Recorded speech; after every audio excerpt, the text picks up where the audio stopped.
need to be made. Tens, even hundreds of thousands of jobs are at stake. We need to do a lot of culture change. Following a once-in-a-lifetime pandemic. New Yorkers need more than applause. They need a lifeline. And you, the voter, will decide who makes them. There's no doubt in my mind New Yorkers will give me their consideration. From political novices. New Yorkers recognize that I have the proven track record of what they want today. To established elected officials. I'm not new to this. I'm true to this. I've led through crisis after crisis to help this city come back. Tonight, the Democratic candidates running for mayor are making their pitch to you. With primary day less than 1 month away, PIX11 is your local election headquarters. And this is the 2021 New York City Democratic Mayoral Forum. Good evening and welcome. We are coming to you live from the PIX11 studios at 42nd and 2nd on Manhattan's East Side, presenting PIX11's 2021 New York City Democratic Mayoral Forum.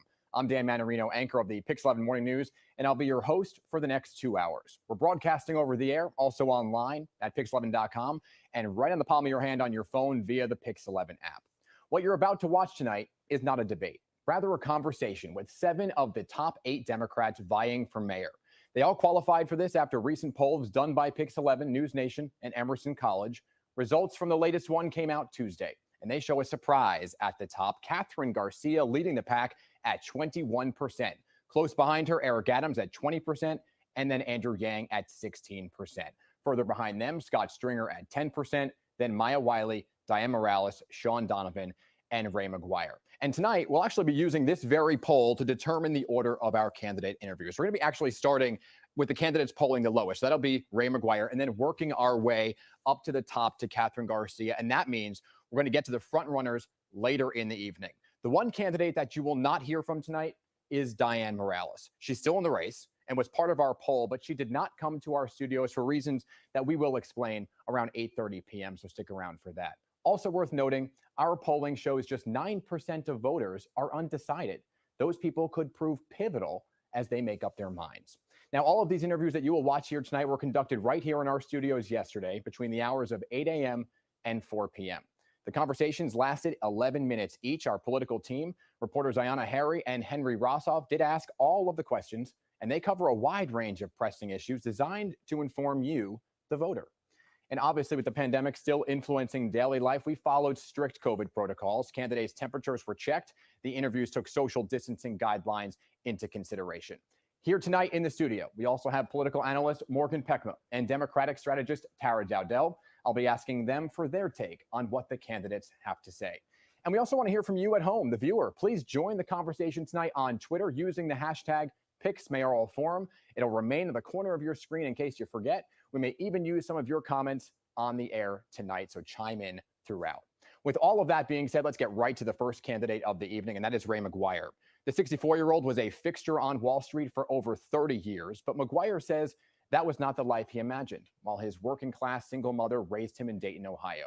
He says he's never forgotten his roots, despite his climb, and he's pledged to use his knowledge of the economic cost of Black inequality to make life better for all New Yorkers. Still, if elected, his Wall Street ties will remain. He's owed nearly $6 million in bonuses from Citigroup over the course of his first term.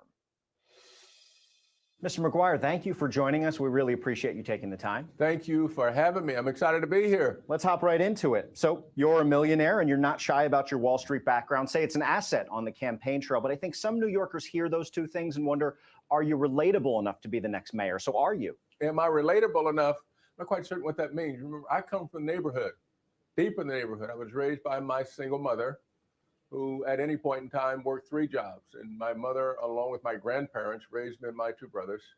We had a half dozen foster children in our home at any point in time, foster siblings.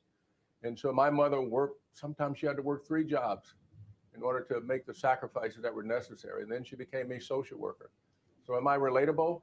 It is quite interesting. Would I were a successful entertainer or a successful athlete, would they be asking the same question? I'm a Black man who's been successful, having climbed the ladder in a world of finance. Where I started, there were 1 or 2 people who looked like me. I thought we were at a point in time we begin to celebrate excellence and celebrate success, especially those like me who come from the bottom, who've had the opportunity, which is what I want all New Yorkers to have, especially for the little Ray-Rays who look like me. So am I relatable? I don't know. I think, my neighborhood, when I cross them over and step back and drop a 3 of them, maybe that's not relatable because it looks so bad on the other side, but I'm good with that. Ayanna? Thank you, Henry. It's great to see you here with us today. Want to dive in and talk a little bit about policing. So yes or no, do you support defunding the police, reducing the NYPD's budget by a specific amount? I am not for a defund. I want to be very clear. I'm for reallocating those resources. And what I want, this is what I want. I want the police to protect me. I do not want them to profile me. And there's a way that we can do both. So no, I'm not for defund. We need to have the best police force that exists anywhere in the country. Thousands of demonstrators have marched on the city streets calling for the NYPD to be defunded. So how do you explain your position to them?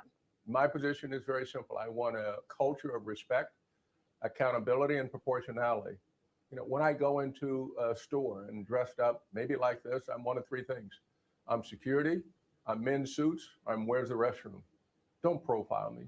Look at me on my merits and interact with me as a human being. Give me that dignity, give me that respect, which is what we need between the NYPD and the communities. So how do you get that dignity and respect back in those relationships? What concrete actions or steps can you take? It has been the reason that relationship has been breached is because for those serial abusers who create a cloud over the entire force, they've never been held accountable. And we pay $200 million a year. And so what I would do is to restore some structure within the NYPD where I would ultimately be accountable. I'd have a deputy mayor for public safety. I would make sure that the chain of command is held accountable. When one or more officers is involved in an infraction, the entire chain of command gets held accountable. And then I would really focus on the following. 4 to 5 of the 10 calls that go into 911 today have to do with mental health care. And I'm going to have the Emergency Social Services Corps, a team of professionals, sits within the NYPD and within the subways to make sure that we manage and deal with the mental health issues. I'm going to have the CCRB get full investigative authority. Rather than take 48 days to review video cam footage, I want them to do it in 48 hours. I'm going to give them the full file. They review the file, make a recommendation to the commissioner, and then based on that commissioner's reaction to the recommendation, I may have to take additional action, but ultimately it's going to rest with me. That then begins to restore some of that relationship. You've spoken personally about knowing that someday you'll have to have the talk with your youngest son about interacting with the police. Once all those reforms that you just mentioned are put in place, will families still have to have that conversation with their children? We're dealing with, and we have dealt with, the societal inequities for quite some time. Race has defined a lot of the dialogue. I go back 67 years to when they found Emmett Till, the side of the Tallahatchie River, the 14-year-old black boy. And now we come 60 some odd years later and we're celebrating the death, acknowledging the death of George Floyd. I would have hoped that we'd have come much further. So we're now back in that discussion. And I will do whatever I can to demonstrate as a leader of this city that we need to bring ourselves together. And so that divide that is both a racial and ethnic divide, we put that to the side and we dress each other, interact with each other as human beings, the richness of us all, which is what this city is about. That's the city, New York City is built on, that beautiful mosaic. We need to return to that. We need to have that respect and we need to have that dignity. Thank you. Henry. I want to shift to education and start by asking you about decision that we found in our research you made for your family, that choosing private school. It's a luxury some families in the city absolutely have that right, but many have to choose public school. So talk about the decisions and how you made them in your family. Education is how I got here. I wouldn't be here without education. It used to be when I was in the 6th grade, I had to walk 3/4 of a mile to a mile to get to a street corner where a bus would pick me up. My mother made the sacrifice. At 16, I left home, took a Greyhound bus around New England looking for education, landed at a school in Connecticut. When I got there, my classmates had those alligator shirts, short sleeve, cost more than my entire wardrobe. And I was able to get an education. I was able to apply to colleges, went on to Harvard College, Harvard Law School, and Harvard Business School based on the sacrifices. I want every New York child to have that same opportunity. And right now it's broken. It's broken. If I randomly take 10 black and brown 4th graders, 2, maybe 3 can read. If I look at 3rd through 8th grade, 60 to 70%, same demographic, below proficient. The system is not working and we ought to be outraged. So I would want to make sure that I got the best quality education in the district schools, in the magnet schools, in the parochial schools, and in the charter schools. Our children's lives should not be determined by their zip code, which today it is. I have some data to back up exactly what you're saying. Take a look at this. We'll put it up here. We did some surveying and found that 3/4 of the public in the city of New York gave the system a C or below. See the numbers for yourself below. So you got 51% or so, if I add the numbers up, 36, 56, 57.4%. Yeah. How do you get the grades? I mean, you don't want your kids to come home with this, right? And look at the F. I'm looking at 25% of but, 5% A. This is preposterous. We ought to be outraged. What is taking place here? And so my plan, Cradle to Career, not the random pre-K through 12 that we have now, affordable child care from 0 to 4. Why is that? Because our children are developing their learning. And then I want to do this. I want to guarantee from my account that no child leaves the end of the 3rd grade in New York City without the ability to read and do math. Why is that? Because all the experts tell us that between 0 and the end of the 3rd grade, our children are learning to read. After that, they're reading to learn. We've lost far too many to whom we didn't teach how to read. And then the 6th, so no child gets out. Whether I have a New York City tutor corps, when we certify college students to teach, retired teachers, or existing teachers, no child leaves in the 3rd grade without the ability to read. Mr. McGuire, I'm going to end on that promise because we want to get to a lot of topics. Let's get over to Ayanna. Thank you, Henry. Mr. McGuire, in our PIX11 Emerson College News Nation poll, we asked New Yorkers which issue should be the next mayor's top priority. And we're going to pull up the results and show you. Crime was at the top, but you can see right below crime, housing and homeless. So what would you do for the more than 50,000 New Yorkers who spend the night in a shelter right now? First of all, we have to prevent this. We have to prevent homelessness. I do have a plan. My plan is going from homelessness to home ownership. We got to prevent the homelessness, right? So, and where we haven't done that, we need to give services to the homeless. And we need to have a pathway to a roof of dignity, what I call a roof of dignity. I was in Queens at Parsons and Archer and talking to a homeless person in a wheelchair. He says, Ray, I was scheduled to be here for 2 to 3 months. I've been here for 2 to 3 years. I do not want to be in a shelter. It is dangerous. Give me a roof over my head. Give me a hot pot and give me a refrigerator. So what's an example of a concrete step you would take to get him a roof over his head? So we got to build what we built up to this point. And the other plans that I've seen out there do not build truly affordable housing. My plan is to build 350,000 more units than what we currently have, 10% more units than what we have, that are below the area median income, 50% below the area median income. What we built today, or this administration, homes 80 to 100% plus of the area median income. 40+% of New Yorkers cannot pay 50 to 60% of their income in rent. My plan is to make certain that we have truly affordable housing, including and especially housing for the elders, those on whom shoulders we stand, with services, with community centers. You look at many of these places now, we've shut them down. What do the elders do? Thank you, Mr. McGuire. Henry has a few closing questions. We're going to talk about coronavirus passports. I asked you to keep your answers brief as we're closing in on a few minutes left here. Do you support passports? And if so, what specific uses would you see them for? You know, they can be useful. They can be useful, but they can also make sure that we create more of a divide. So I'd like to take a further study. It's a complicated question, so I'd like to take a little further study of how we actually execute and implement on it. What about children in schools? Will you require them under your leadership as mayor to have a COVID-19 vaccine? You know, I can't mandate that. I would prefer that we all get vaccinated, but I clearly understand, given the history of the country, with certain demographics, Black and brown, the hesitancy to take vaccines, we need to do a better job at educating New Yorkers on the safety of the vaccine. What about teachers? You'd be their boss. I'd certainly like to encourage them as well. I can't mandate. There's a civil liberty. I have to strike that balance. And so hopefully we have done enough in educating New Yorkers, including and especially the teachers, that they should get vaccinated and that the vaccine is safe. Ayanna's going to bring us home. All right. If Governor Andrew Cuomo runs for re-election next year, will you vote for him? Yes or no? You know, I need to continue to study where we are. I'm waiting for the Attorney General's response. And so based on that response, I'll follow the due process. Okay. Broadway finally coming back in September. Broadway's coming back. Do you have your tickets yet? Do you know what you're going to see first, or what's on? You know, it is. I got to figure out what Leo wants to see. He's our 8-year-old. Yes. Loves the Lion King, so we may be one of the first in line to get tickets for the Lion King. We love Broadway. We love the arts. The arts are essential to New York City. We appreciate your time. Thank you for stopping by and participating in our forum. Thank you for having me stop by. Great to see you both. Great to see you. Lion King's a good one. So that was Ray McGuire on the issues, but Henry and Ayanna also had a few more lighter questions for Mr. McGuire. Check this out. When you were 5 years old, what was your dream job? Probably like Jesus, to be a carpenter. And then I wanted to be either Perry Mason or Ben Casey. There you go. Favorite thing about New York City? Skyline. What's your go-to place for a good New York City slice of pizza? It is on 70, 71st and Broadway. It just says pizza out front. I'll take it. But it's Little Italy, so that's it. I also call it Leo's Pizza, which is saved in the phone. So you got to know. That's the thing. You got to know what it's all I know about. exactly where it is. Yeah. It's breakfast time. You're walking into a bodega. What are you going to order? I'm going to order a eggs, turkey wrap. Sounds good. What is your favorite borough? My favorite borough? Manhattan. Okay. Knicks or Nets? And I know you're partial to the Orlando Magic, but... Knicks. I'm going Knicks. Okay. All right. Yankees or Mets? Yankees. All right. Henry. Have you ever ridden the Cyclone at Coney Island? Yes. Did it hurt your knees as bad as it hurt mine as a guy who's even taller than me? No, you got to do a little stretching, okay?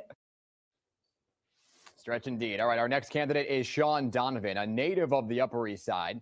Donovan has built his career around housing. He's worked with the city as commissioner of the Department of Housing Preservation and Development and the federal government, first as Secretary of Housing and Urban Development, later developing and executing President Obama's budgets. Now the 55-year-old is hoping his ties to the current president and his Democratic predecessor will resonate with New York voters. Mr. Donovan, I really appreciate you taking the time to join us. Let's hop right into this. I think most of us around New York are getting to know you because we see you on television, highlighting your role with the Obama administration. Will President Obama do something like endorse your campaign? Well, he's certainly been supportive, as folks who have seen the ads know. But I think what New Yorkers also should know is that I'm a lifelong New Yorker, a grandson and son of immigrants. And I started rebuilding neighborhoods in the South Bronx and Central Brooklyn 30 years ago. And as housing commissioner in this city, brought homelessness down, created a lot more affordable housing. So while I'm deeply proud of my 8 years in the Obama cabinet, I'm also deeply proud to be a New Yorker who's worked to rebuild this city crisis after crisis. You said President Obama was supportive. What does that mean? Have you talked to him about this campaign? Of course, we've had conversations about it. And as you see in the ads, he's been deeply supportive of the work that I've done over the years. Look, he chose me to be housing secretary during the worst housing crisis of our lifetime for a reason. He asked me to lead the recovery back from Sandy. And then I guess because no good deed goes unpunished, he asked me to be budget director over the $4 trillion federal budget just weeks before Ebola emerged. So he's trusted me, as New Yorkers should trust me, to lead back from this crisis. Ayanna's going to chat with you about policing. Thank you for having us. Thank you for being here. It's great to see you today. Do you believe that the NYPD's budget should be reduced? Look, I think we need to do two things at the same time: create safety and respect. And that means focusing the police on guns and violent crime, the things I hear about on the subway, on our streets every single day. And I think we can reduce the role of police. They shouldn't be mental health experts with our homeless or patrolling the hallways of our schools. And if we do that, then we can really focus them more on guns and violent crime. But at the same time, Ayanna, we need to be reinvesting in our communities. And I'll give you an example. When I was housing commissioner in this city, I gave housing to folks coming out of Rikers, and it broke the cycle of incarceration. It helped them get back on their feet, back to work, and gave them hope and jobs and other opportunity. And we need to be reinvesting in our communities to break the cycle of violence and hopelessness, as well as focusing on guns and violent crime. Mr. Donovan, I have a question about your plan for New York City. You've said under your leadership, New York City would be investing in $500 million a year annually in community-focused public safety and racial justice initiatives. More specifically, what kind of initiatives would the city be investing in? Well, the first example is what I just talked about a moment ago, which is housing. What we see right now, we have twice as many individuals living on our streets and in shelter than we saw 8 years ago when Mayor de Blasio came into office. And that's because so often what we see at Rikers is folks with mental health challenges, and they get out and they fall through the cracks and they end up on our streets in our shelters. And instead, what we need to do is invest in what's called supportive housing that creates real opportunities, not just to have a permanent place to live, different from an open air drug market at a shelter and the kind of violence we see at shelters right now.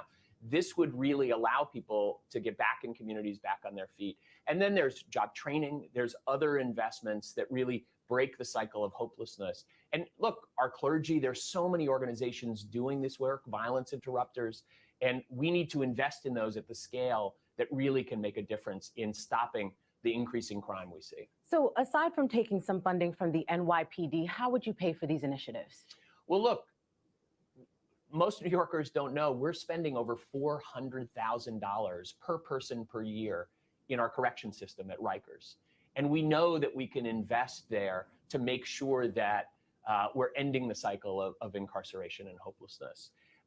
But what I would also say is we have a huge opportunity with President Biden in office. I like to say this is a New Deal moment when we have potentially trillions of dollars of aid.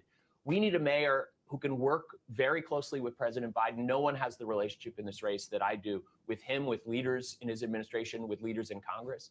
This is a huge opportunity to tap into those funds and get the share that New York deserves to invest in every one of our communities. Thank you. Henry. Let's talk about education. You chose private education for your children. That's a luxury some in this city do have. We know you were in DC for a large period of that time, but many families have to choose public education. So talk to us about the decision-making process for your family. Well, we moved our children to DC for President Obama's term. They actually went to school with the Obama's children there. And that was a decision we were lucky to be able to make. But here's the thing. We can't move our children ahead without fixing our school system in New York. And we know that not just in this last year with COVID, but in the years before, so many children were falling behind. And that's why I have the most comprehensive education plan of any of the candidates that will really fix our schools and give opportunity. But here's the other thing. Right now, we know that there's a huge gap in the availability of college, the ability to go to college, to afford it. And one of my signature proposals is what I call equity bonds. Every child born in this city should get $1,000 in an account. And every year, depending on their income, another $2,000. That means a child born into poverty would graduate high school with almost $50,000 in an account. Think about what that could do to allow them to go to college, to start a business when they get out, to buy a home, to really change the game for our children in this city. Let me phrase it this way. So you do everything you're talking about. Let's say you spend 8 years in office. You win this race, you win re-election. Does everything you're doing make you, as a future grandparent, turn to your sons and say, hey, you got to send your grandkids to these public schools. I fixed them.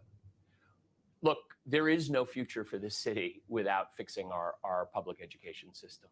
It's as simple as that.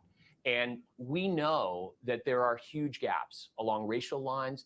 I'm the son of an immigrant, and I see so many dual language learners that are falling behind. But here's the thing. There's nothing wrong with New York that can't be solved by what's right with New York. We have great public schools in this city. I want to create 450 more dual language programs, and I want to connect our schools to jobs, especially at a time when we still have depression level unemployment, more than 500,000 New Yorkers out of work. Let's make sure every single kid in our high schools has a paid internship or apprenticeship. Let's really make sure our schools are connecting them to not just the academic success, but connecting them to jobs of the future. Ayanna? Thank you, Henry. Mr. Donovan, I want to talk about a number, 200,000. There were 200,000 eviction cases pending in New York City courts before the start of the pandemic. The courts tell us they have no idea what that true number will be once the current moratoriums end. So should New York City step in and offer these tenants real financial relief? Absolutely, Ayanna. And look, this is the issue that spurred me to be a public servant in the first place. As a kid growing up in the city, I saw homelessness exploding on our streets. And I asked myself, how can it be in the wealthiest city, in the wealthiest country on earth, we allow our neighbors to sleep on the streets? So I started volunteering in a homeless shelter. And over 30 years, I've built a career helping people stay in their homes. And here's the thing.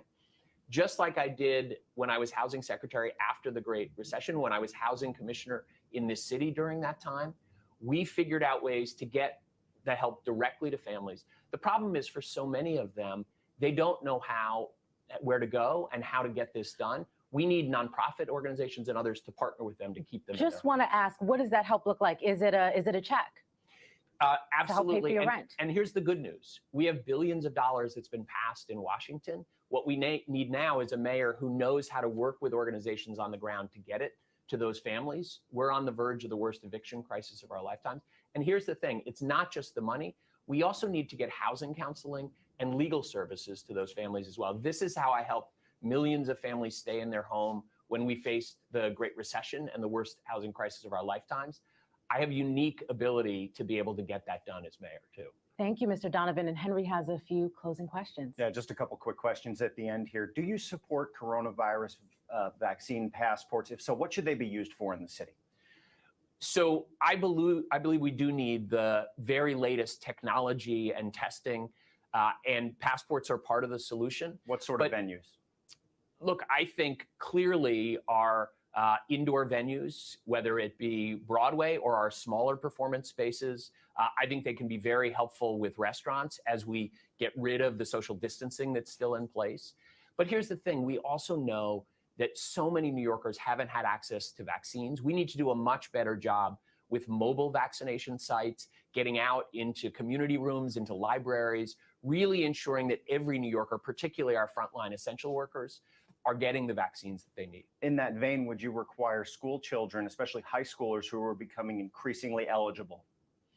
I would require that this happen. Look, we do this with lots of other vaccines already. My children are required for college to have vaccines.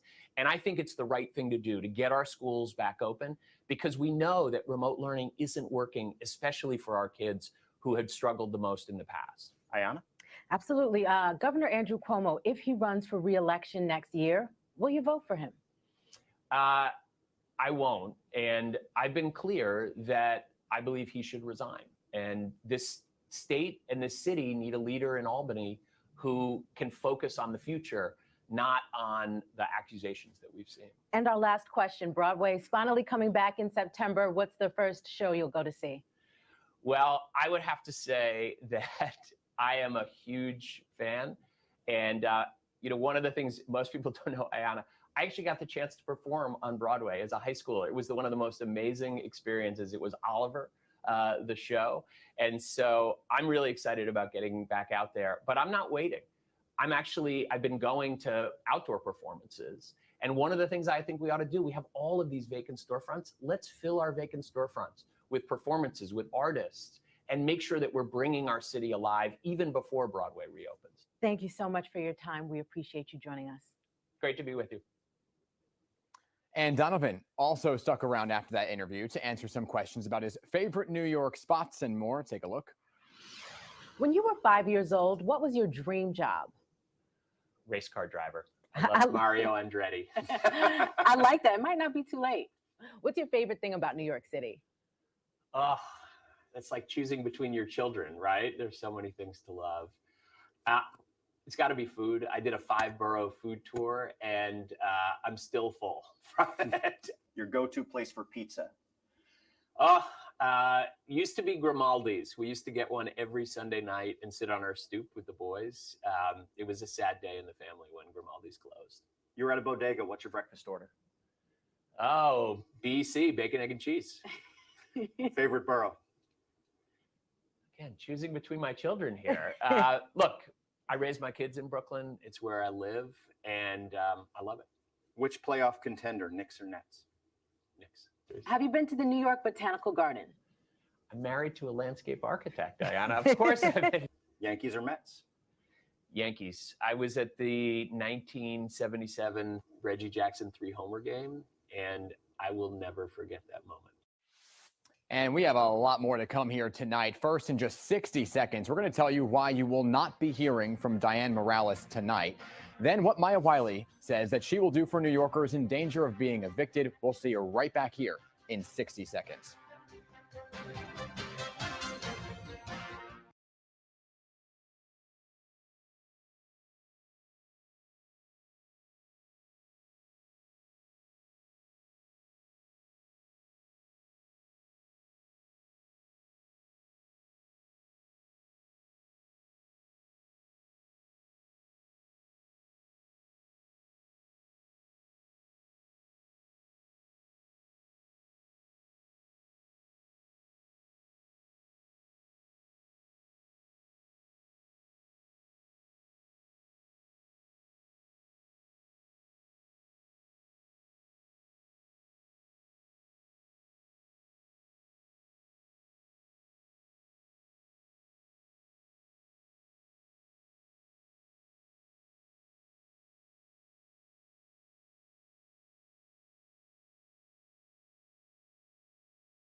And welcome back to the PIX11 2021 Democratic Mayoral Forum. Diane Morales, one of the most progressive candidates in this race. She grew up in Bed-Stuy, the child of Puerto Rican parents. The 53-year-old quit her nonprofit job early last year to focus on this very race. She turned small donations into paid staff on the ground, but that staff has been shaken up. Just yesterday, Morales issued a statement on Twitter saying a senior staff member departed her campaign and 2 other staffers were, quote, no longer active, end quote. She said this was necessary to address harm. What kind of harm? Well, that wasn't immediately specified. Just this afternoon, in a new statement, Morales said, quote, staff bravely came forward to discuss allegations related to racially based biases and sexual harassment claims at the hands of 2 staff members, end quote. Those staff members were removed. She also said further adjustments to the team were made today. Now, despite the situation, the Morales campaign reconfirmed with PIX11 just yesterday morning that they would be here for the interview. Then, with less than an hour to go until that very interview, Morales' scheduler sent us an email that read in part, quote, unfortunately, a conflict has come up and we need to reschedule today's interview, end quote. Now, we responded in an attempt to find a new time prior to this broadcast. That was well over 24 hours ago, and still nobody has gotten back to us. And so with that, we'll continue on and turn now to our next candidate, and that's Maya Wiley. Social justice and civil rights, they are at the forefront of her platform. And that's appropriate, given that she comes from a family of activists. She grew up in Washington, D.C., but then later came to New York. Since then, she's worked for the U.S. Attorney for the Southern District, served in the de Blasio administration as counsel to the mayor, and chair of the Civilian Complaint Review Board. This is her first run for office, though, and our polling shows that she's gaining support, but not enough to crack the top 4. Ms. Wiley, welcome to our PIX11 studios, and thank you for participating in our forum. Oh, it's a pleasure to be here, and I really mean that. Like, it's a pleasure to be here, not on Zoom. Absolutely, absolutely. If elected, you would be the first woman mayor of New York City, the second African-American person, so you would certainly be a history maker. But given your ties to the current administration, tell us how you would truly be a change maker. So I am the child of civil rights activists. I went to law school to be a civil rights lawyer and spent my time at the ACLU, the NAACP Legal Defense Fund, working for decades as a civil rights advocate. And I've done that my whole career. So I've been a change maker outside of government, working on government, and spent 2014 to 2016 in city government and as a change maker there. You know, I was really, really grateful to be able to show city government how to do things it had never done before, like universal broadband, right? There's no agency of the city called universal broadband. And so getting agencies to work together, finding the budget lines, getting every single apartment in Queensbridge houses free broadband, that's change making in government and also after government when I left 5 years ago. And how would a Wiley City Hall differ from a de Blasio City Hall? Just one specific issue or way in which you depart from your former boss? Well, look, I'm going to create the Office of Open Space Management. You know, as we've seen in COVID, right, one of the things that was an important opportunity, both for us to get out into our own communities safely, for some of our restaurants to be able to stay open, was in the summer when we had open streets and when we let restaurants spill out onto the streets. But it also created some tensions, you know, where and how we had businesses that lost some business, but also how we want to use the streets to solve transit deserts, to make sure we have more buses and faster bus routes, so communities that don't have enough transportation can get connected to the subways. That's what I'm going to do in creating an office so that all those agencies work together to get it done. Thank you. I want to take a look at your time with the Civilian Complaint Review Board. The most high-profile investigation during your time with the CCRB was into the death of Eric Garner, and we put together a timeline here. You took over the board 2 years after Garner died, and you resigned a few days before the CCRB recommended charges against Officer Pantaleo. So what was your specific role in this process? My specific role in that process was getting Daniel Pantaleo's case over to the New York City Police Department with charges. I was not going to leave that position until that case got over to the NYPD. You know, when I walked in the door, that case had been languishing. If I had been mayor, Daniel Pantaleo would have already been off the force. Fortunately, being able to be in that position and independent civilian oversight, I did the work, and I also did the fight to hold on to a unique power that the New York City Civilian Complaint Review Board has, which is we have our own prosecutors in that agency that are former assistant district attorneys from around the city, highly qualified, excellent attorneys, to make sure it was civilians who prosecuted the Daniel Pantaleo trial inside the police department. I had to fight for that. I won that fight, and I left knowing that that case was going to finally move through the process. Thank you, Henry. Staying with policing, you've proposed defunding the NYPD by $1 billion, but I want to show you some recent surveying we did of New Yorkers. It shows that 70% of people would like to see the budget increased or kept the same. Only 30% want to see it decreased. You can see it on our graphic right there. Make the argument to that 70% as to why you are right. Well, first, I want to correct you just on one thing, Henry, which is I have never called for defunding the New York City Police Department. What I have called for is a balance in making sure that we have police focused smartly, effectively, and efficiently on the job of policing, because safety is job one. But that part of that safety is also making sure people are safe, particularly if you're Black and brown in this city, from police abuse, and making sure that we're investing in communities in all the ways that actually make sure that there are opportunities, that we're not losing a generation of our kids. So to that point, I would ask, and you can get into those details, absolutely. Is it more of a shifting of $1 billion that you're proposing? Exactly. So give us one or two specific bullet points where the police would lose and a different program you're proposing would gain, specifically. Absolutely. So we are going to, first of all, make sure that we are not hiring the next two classes of cadets. With that shift in resources, we are going to make sure that we have trauma-informed care in our schools, and that we're doubling the number of summer youth employment in communities where we have high rates of gun violence. Because what we know, and I've been a professor of public and urban policy, so I do the research and I look at the facts, that brings violence down and sends graduation rates up. And that's what we want in this city. We want a win-win. And that's what we're going to have when I'm mayor. Ayanna? Thank you, Henry. I want to talk to you a little bit about housing.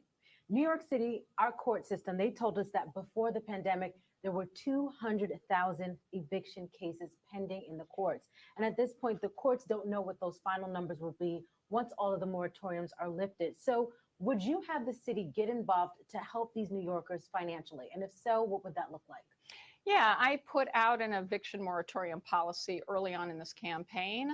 It's been out for months, but I've been very explicit. As someone who's been a civil rights lawyer and focused on racial equity, one thing we know that we have to do, Ayanna, is both prevent evictions, because the homeless crisis we have in this city is an eviction crisis. It's because we don't have enough affordable housing that people can afford. We're going to work on that. But we're also going to do prevent evictions in a way that takes the relief dollars we have coming from Washington, thankfully, but utilize it to subsidize our homeowners, our small landlords, so that they can pay their mortgages in exchange for not evicting their tenants. The other thing I'm going to do is increase the people who are eligible for free legal services, because we know that when people have access to a lawyer, and far too many can't afford it, that it brings evictions down. And so I'm going to make sure we have a balanced approach so people can hold on to their homes, but we can also keep people housed. Thank you, Maya. Henry. While we still have a few minutes left, I want to get into education. You've called some of the high school and middle school screening processes we use in our public school system discriminatory. How do you fix that? By ending them.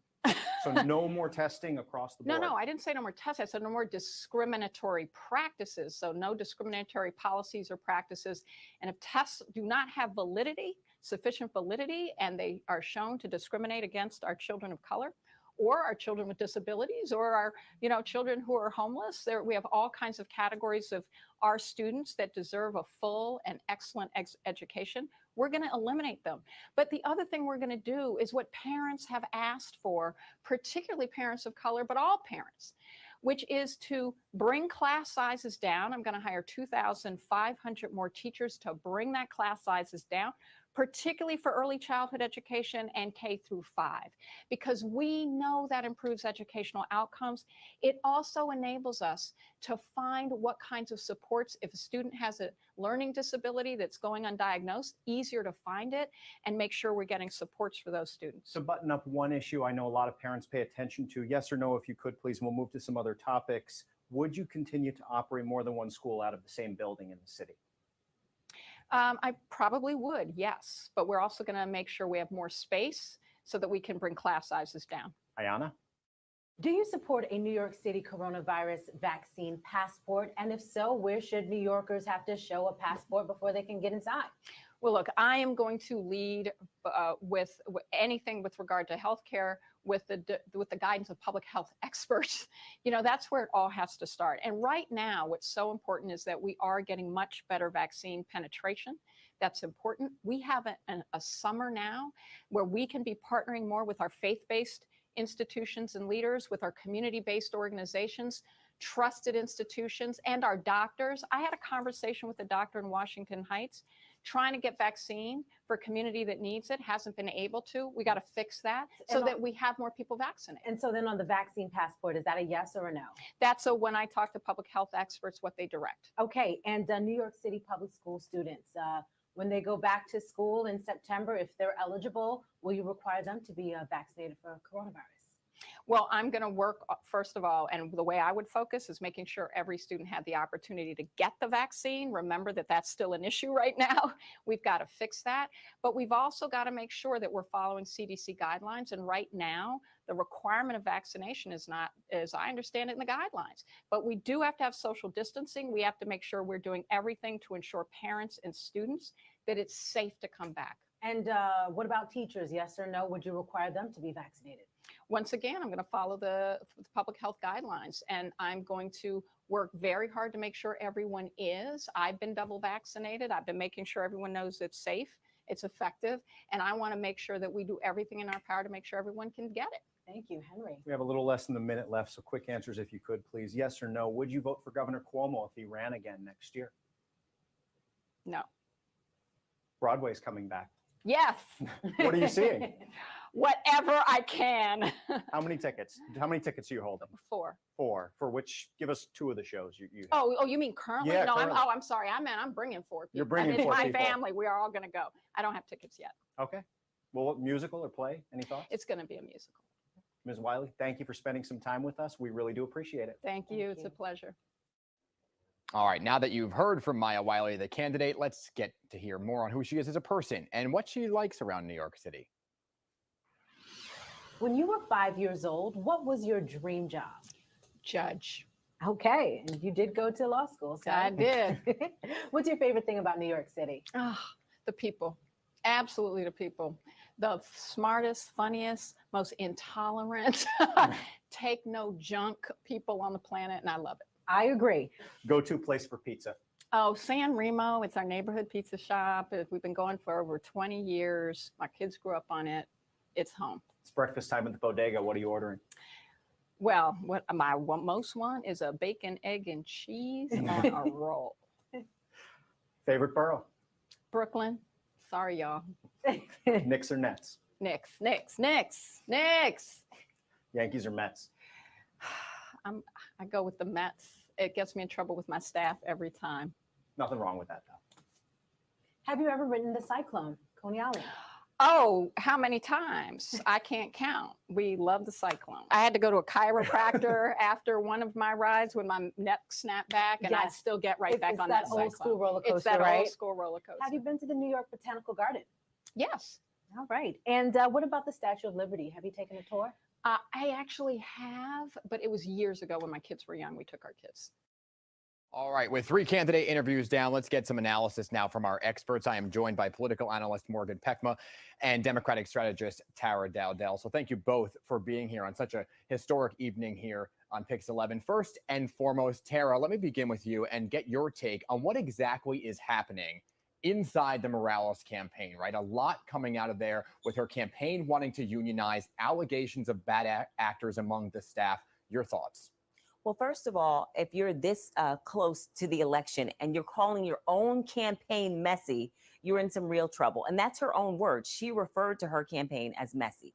Yes, and she's right. It's messy. It's actually very messy. What's happening right now is there are allegations of harassment.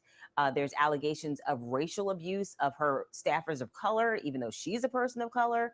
There's allegations that she refused to let them unionize or support her staff in unionizing, which, given how far to the left she's running and her positions, it's really hypocritical. And Morgan, that's the truth. Coming true. as one of the most progressive, do you think this is the end of her campaign? I think it's highly problematic. I mean, one of the things that we're looking at these outsider candidates particularly is whether they can be astute managers at this critical time in New York City's history. The mayor oversees a staff of 325,000 people, more than any other, more than all but 3 states in the union.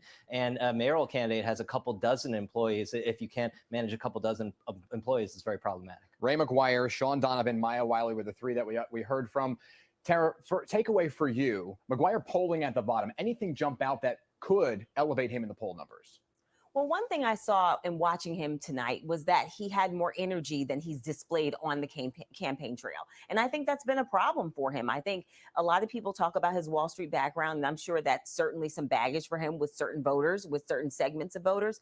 But at the same time, he hasn't shown that fight, that spunk. And people are looking for a manager, as you mentioned. They're looking for someone who they think can handle, as Morgan mentioned, this city, which is a beast of a city to handle and to rein in. And they're looking for that, but they want to know that you're going to fight.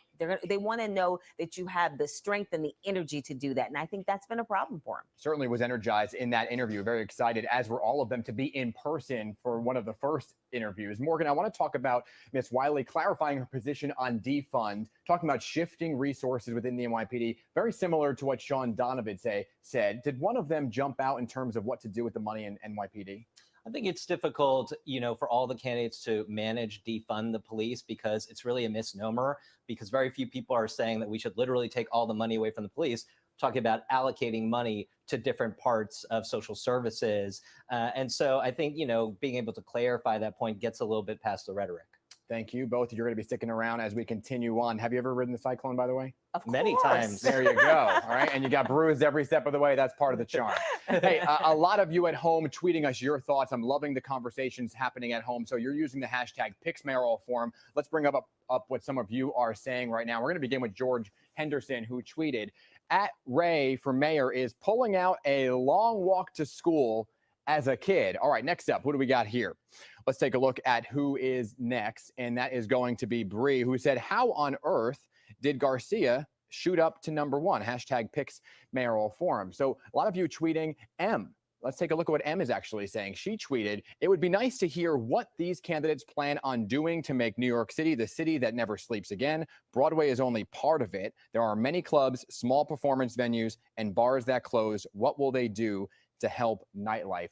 The night is young, M, okay? And MK Queen tweeted, well, none of these candidates have any clue of what's on Broadway right now. Hashtag PIX Mayoral Forum. Yeah, no one gave a specific show, right? Besides the one who said Lion King.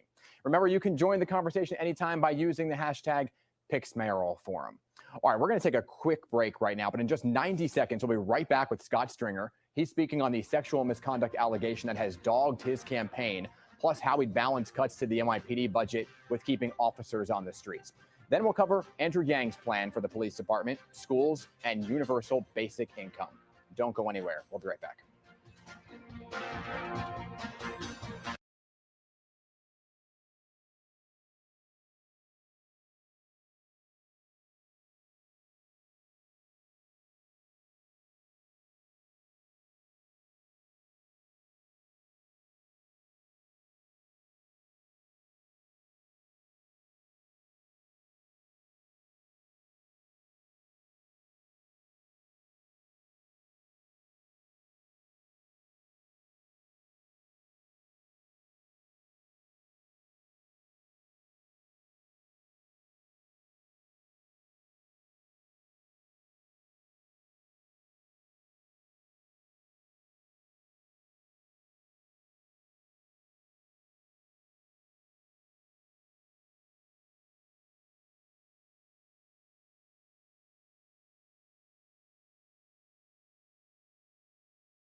And welcome back to the PIX11 2021 Democratic Mayoral Forum.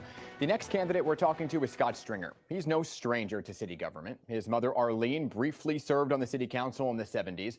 His stepfather, Carlos, was a deputy borough president in the Bronx. Stringer clearly followed in their footsteps. After nearly a decade in the state assembly, he became borough president of Manhattan and in 2014, controller of the city.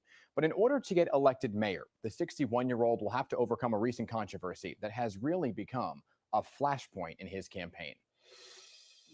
Mr. Stringer, thank you for joining us. It's great to see you again. Good to be here. Let me talk about your campaign. You've pitched yourself as a progressive, but you've held office for close to 30 years, elected office. Most progressives these days, especially in this state, are newcomers. How are you making that case? Well, it's true. I have been a progressive for 30 years. I've been a progressive for so long, they used to call me a liberal. And what I've always believed a progressive elected official is about is just helping people, making sure that government is working not just for the privileged and the wealthy, but people who come from different walks of life, people who come to this country, people who come from our different neighborhoods. I'm a kid who grew up back in the 1970s during the fiscal crisis in Washington Heights. I'm an uptown kid who, got a lot of opportunity, and I've always wanted to serve and give back to the city, and I've been able to do that for many decades. And I also think we need an experienced leader to fight for our biggest comeback, and that's what this election is all about. Who has the vision, who has the skill, who has the government experience to make a difference for the city. Staying with your progressive credentials, after the sexual harassment misconduct allegation by Jean Kim, which you've strongly denied, I will note. Well, thank you for that. You lost support among the Working Families Party, a number of leading lawmakers, including a congressman, some state senators. What are voters supposed to make of that as you out there on the trail saying you're a progressive? Well, there are two ways to look at it. Those allegations are categorically untrue. There's no corroboration. There's no sense that I did anything wrong. And yes, some people left, but other people joined.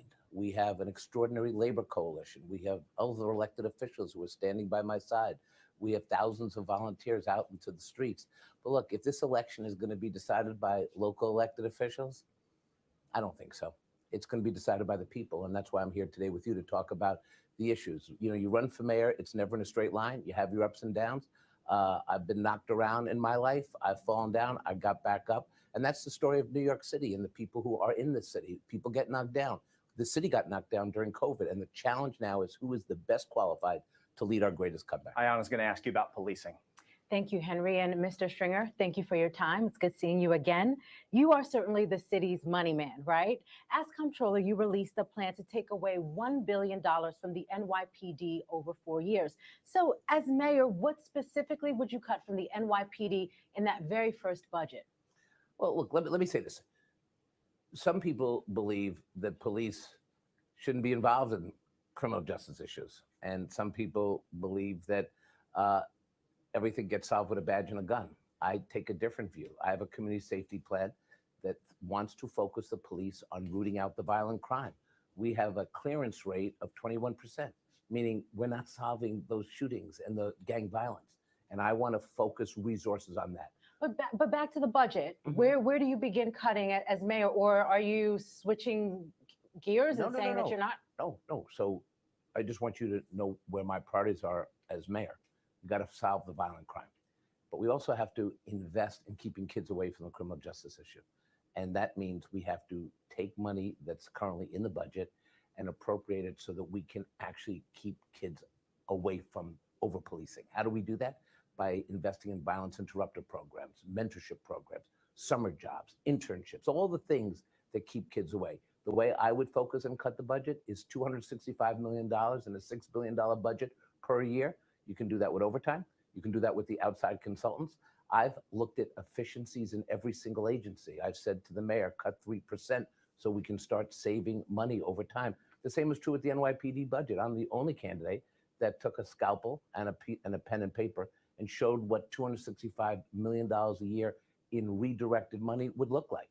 Mr. Stringer, we also took a look at the NYPD's budget, and here's what we found. More than 88% of that budget actually goes to salary and overtime. Have the numbers right up there for you. How do you make budget cuts and still keep officers on the streets to protect New Yorkers? Well, why don't we look at where the fat is in the budget? And by the way, you can start with one police plaza.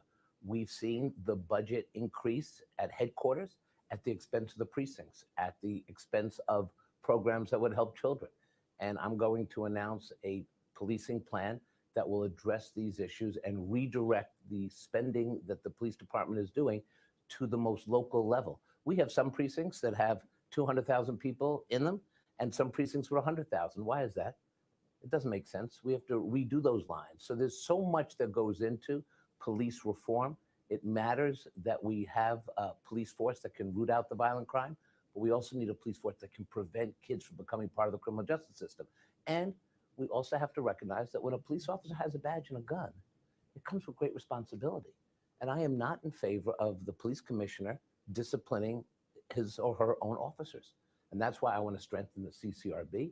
I want to make sure that we can get the camera videos, the evidence that we need so that we have a very high standard so we don't go back to stop and frisk and over-policing our Black and brown communities. My plan makes sense because it's grounded in protecting citizens, making our streets safe, but also making sure that our children are protected as well. Thank you, Mr. Stringer. Sure. Henry? Let's talk about mental health. You've said that you will publicly shut down Thrive. That's the city's mental health initiative, which gets more than $226 million a year. It's gotten over $1 billion in the last few years with some high-profile accountability issues. Specifically, what are the first few things you replace Thrive with? Well, first of all, I was the controller during this time period, and I went out and said, look, Thrive is opaque. You can't see what programs are working, what programs aren't, because it was essentially a political statement. It was a political operation. It didn't really go specifically to the areas that we have to focus on. So I hear you, but what are the one or two things you're going to do immediately? First and foremost, we're going to direct a lot of this money into the schools. We need more social workers. We need more mental health initiatives. I've got 2 kids in the public schools. I'm a failed remote learning teacher. Our kids lost a lot during this pandemic. So it's not just about opening schools in September. It's what is going to be waiting for them when they get there. They're going to need real mental health services. The Thrive budget must be directed to our schools, and that's just the beginning. Ayanna is going to chat about transportation. Absolutely. Communities like Jamaica, Queens, Flatlands, Brooklyn, and most of Staten Island, they're public transportation deserts. Aside from more bus lanes, how would you improve rapid public transportation for all of the New Yorkers who live in the outer boroughs? Well, I've been ahead of the curve. Look, I want to be the street mayor of New York City, meaning I do want to invest in 35 miles of new busways per year. I want to make sure that we have bike lanes and a program for free bikes for high school kids so they can get to and from school. But I also want to look at how we align our subways with our commuter rails. And I have been a leader in this. We should have one fare so that when the commuter rail comes in on the LIR or on the Metro North, we can have that cross-pollination. You can go in to the subway or the commuter rails and you can come back out. We don't have that right now.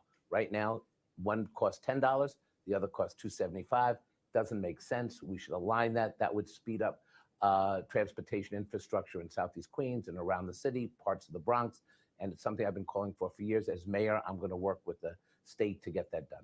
But neighborhoods like Canarsie, Brooklyn, for example, where there's not necessarily a commuter rail nearby, anything that you can do to help make their commute into the city a little bit easier, a little bit faster? Dedicated busways, transportation infrastructure above ground. Look, everyone wants to build new subway stations, but I was at the 4th grand opening of the 2nd Avenue subway. It's expensive and it takes a long time. But our buses are the future, especially for workers who live farthest out from the business districts. They need to have guaranteed service. Listen, we have a transportation system that's still grounded in the 1970s and 80s, where the boroughs come to Manhattan to work. We now have a 5-borough infrastructure economy, right? So we have to have a transportation infrastructure that respects and understands that. And that's what I would implement as mayor. Mr. Stringer, Henry has a few quick closing questions.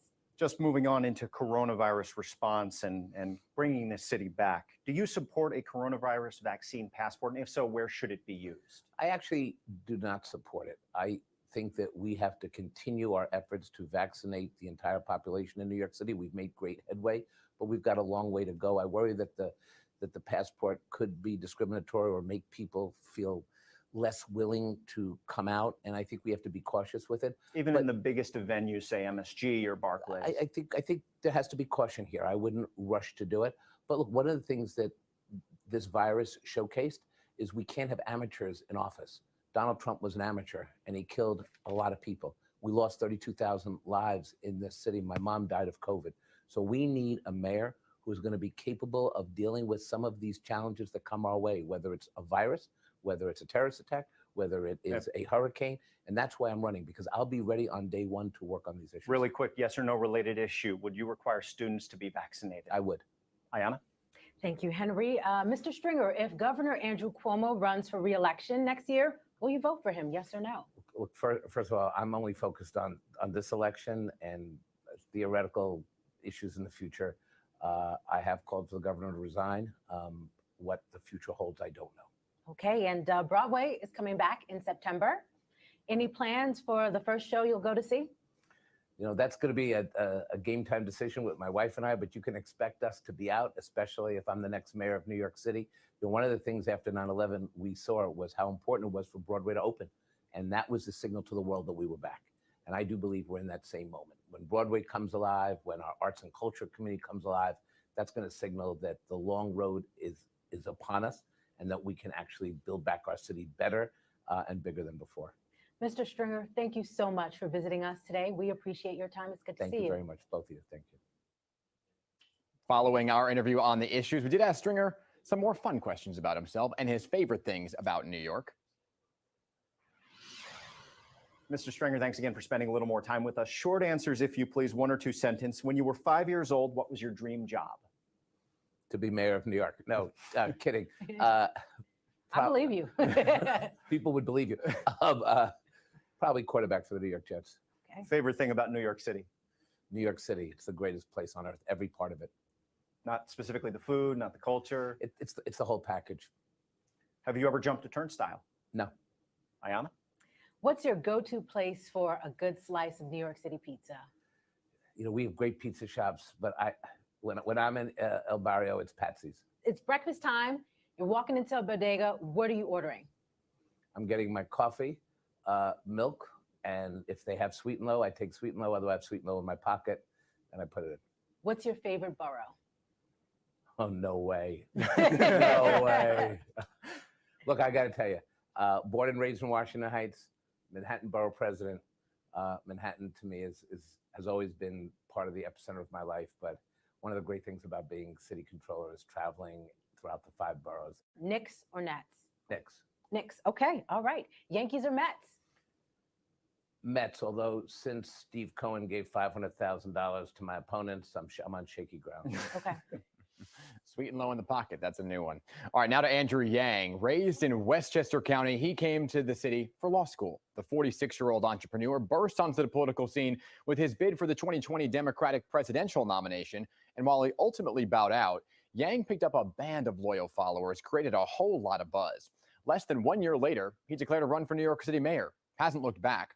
But despite once being the unquestioned frontrunner, Yang is seeing his position slip as the election draws closer. Mr. Yang, thank you for being here. It's fantastic to see you. It's great to be here, and we're in studio. Yes, yes, yes.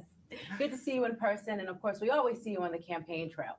I do have a few questions about one of the proposals you're most well known for, universal basic income. So let's dive in. Have a few questions, and I'd love to break it down for our viewers. So first, who gets a check?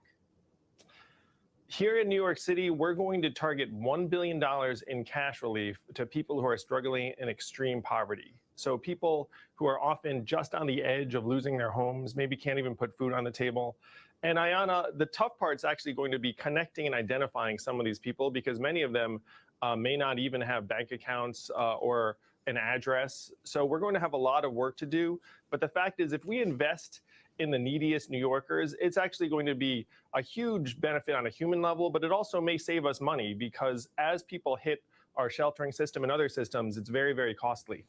How would you get that check to the New Yorkers in need? My organization last year, Humanity Forward, distributed $1 million to 1,000 struggling families in the Bronx.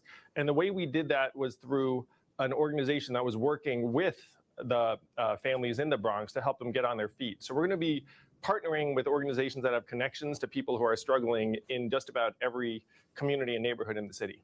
How much money would those checks be? And how often do they get the check? Well, it would depend upon the individual and their circumstances, but it'd be roughly $200 a month for the average family. Okay.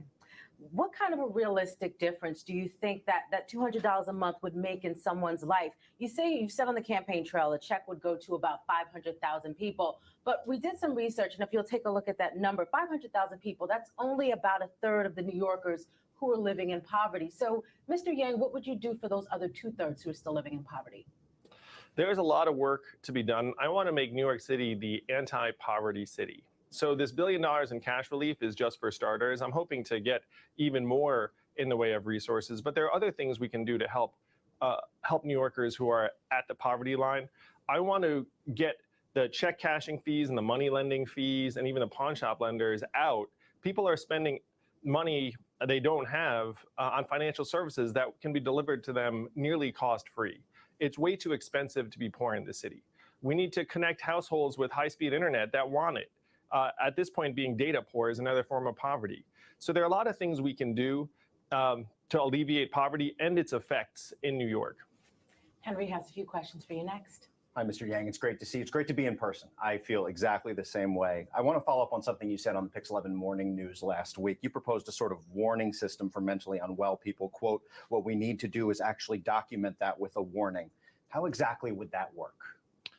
Well, I shared a story from the trail where I encountered a mentally ill gentleman who shoved a photographer and then weeks later beat an elderly Asian man on the subway. So if you're a police officer and you encounter someone, right now we don't get much information. We know whether you arrested them or not, but we don't know if they did something that made you concerned, but you didn't want to place them under arrest during that occasion. So if you just document, look, I warned this person for being disruptive, for being aggressive in this environment, and then another officer encounters that person 3 days later and they're being similarly aggressive, then you can take action before the person does something criminal, destructive, even violent. To another policing issue I know you've spoken very personally on. According to the NYPD, there were 28 hate crime incidents in all of 2020.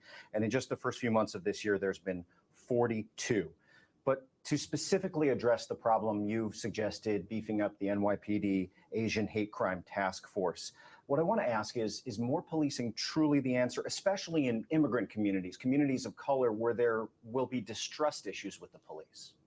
We have to build those connections of trust. And I can agree with you completely that a lot of these incidents are going unreported. I speak to Asian American families who've been victims of assaults and they haven't said a word. So in the process of building those connections, and I do think that funding the Anti-Asian Hate Crime Task Force would be a piece of that, but we also have to try and address the reality on the ground. And if you look at the hate crimes that are being perpetrated against New Yorkers, about half of them are being committed by mentally ill people on the street. And this happened in my neighborhood where a mentally ill man just punched a woman in the face. So if we reduce street homelessness by 50% or more, which I've committed to do, we'll actually also be reducing the number of hate crimes because there'll be fewer mentally ill people on our streets. Ayana? Thank you, Henry. Let's talk about jobs. How many would you like to create in your first term as mayor? I want to get all of the missing jobs back. And right now we're missing about 550,000 jobs. So how are we going to get them back? About half of those jobs are in retail, hospitality, hotels, tour bus operators. Us being in studio today is actually the path back to recovery, where if we get people, commuters, tourists back in New York City, we can restore hundreds of thousands of jobs. Now, to get that energy, those people back into the city, we have to address public safety first and foremost. No one wants to visit a city if they feel like it's not safe. And then we have to invest in the storefronts and the small businesses, particularly in neighborhoods in the outer boroughs that have been hardest hit during this time. I proposed a People's Bank that will funnel hundreds of millions of dollars into these small business owners' hands so they have a chance to reopen. And then when the people come back, they'll actually have storefronts to visit. Thank you for that. You've said on the campaign trail with your startup Venture for America that you created thousands of jobs, but the true goal was actually to create 100,000 jobs. So how do you set and meet a realistic jobs goal for New York City? Well, New York City is in a position where we know that the jobs are potentially there because they were here in 2019. And so we just have to get the level of economic activity and confidence back to that level. It starts with public safety. It continues with cleanliness and sanitation. I cannot tell you how many New Yorkers are disgusted by the levels of trash that are piling up on our streets, which, by the way, is bad for business. It's bad for tourism. And so if we can get the confidence back, then the jobs will be here. And that's something that we've already seen in certain parts of our economy. Henry? Let's shift to education for a moment. You told the New York Post you want to de-emphasize testing into the city's elite high schools. So what should that admissions process look like? It's common sense, Henry. If you ask a parent, and I'm a public school parent, our kids are not a number. No, like there's not one data point that's going to say where our child should go to school. So common sense would say we should include grades, teacher recommendations, interviews, essays. And if we do these things, then we can have schools that better reflect the diversity of our city. We can meet multiple goals at once. And the other thing I'd say is we should be expanding the number of slots. Because if you have a school system of 1 million kids and there's demand for these selective high schools, why not create more? Particularly when a lot of kids are commuting an hour or more just to get to school each way. But so, to be clear, would testing be part of that mix that you're talking about, or would all testing go? I mean, we test 4-year-olds in this city right now, for example. And I disagree with the way that we're apportioning some of these programs to certain schools. I want to let leaders lead. And who's the leader of a school? The principal. If the principal thinks that their students would benefit from an enrichment program, that child should not have to test to go to another building or school to get that program. The same is true for special needs programs. I have an autistic son who's had an IEP since day one. And so if that's what our kids need, then the school should be able to deliver that within the building. So these are the things that we can do that are going to improve the educational outcomes for kids all throughout the city. Ayana's got a couple of questions about coronavirus recovery. Absolutely. Do you support a New York City coronavirus vaccine passport? And if so, where should New Yorkers have to show a passport to get into? I know I went to the Nets game the other day, and you had to show that you've been vaccinated. There was like a vaccination line. And I thought it was great. I think it'd be necessary for people to be able to convene in theaters, at sporting events that are indoors. So I do endorse a passport, and I think it should be up to the venue operator whether or not to utilize it. But this should be a spur for New Yorkers to get vaccinated. And if you're watching this and you're not vaccinated, just get vaccinated. It's great, it's safe, it's free. They might even throw in a free Metro card if you do it in the subway. So what about New York City school children? Would you require that they show up in September with a COVID-19 vaccine? Our kids should be back in school 5 days a week. And I say this as a public school parent. It's better for their learning. You learn 50% better in person. Maybe this interview is 50% better because it's in person. We like to think so. Yeah. But school's not just book learning. It's socialization. My kids need social skills, extracurriculars, athletics. So kids being back in school is the right move for them. And if a vaccine's approved for school children, the fact is we have vaccines that are already required for a lot of our kids to attend schools. So we just have to do what's necessary to make sure our kids are learning in schools in September. So yes, you would require if students were eligible? If it's approved and they're eligible, yes, I would. And what about teachers? Well, the goal should be that, in my view, most teachers are going to be vaccinated anyway.